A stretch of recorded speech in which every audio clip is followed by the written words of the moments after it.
Adam had no choice in what was given him. God placed him in the garden, gave him dominion, provided for him, and issued a single command. But Adam did have the ability to obey or disobey. His rebellion didn't leave God scrambling. God already had a plan, and the next provision was set in motion immediately with the first mention of redemption in Genesis 3:15. From that point on, God has always provided a way for man to be reconciled, but the responsibility has always been on man to acknowledge and respond in faith to whatever provision was given in that dispensation. Before the law, men were accountable for what God had revealed, like Abel's offering versus Cain's. Under the law, Israel had to follow the covenant God gave them. When Christ came to Israel, they were accountable to believe he was their Messiah and follow him.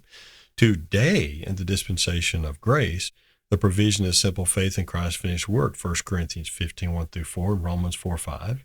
So obedience today is not about works or law keeping, but about acknowledging the provision God has given us.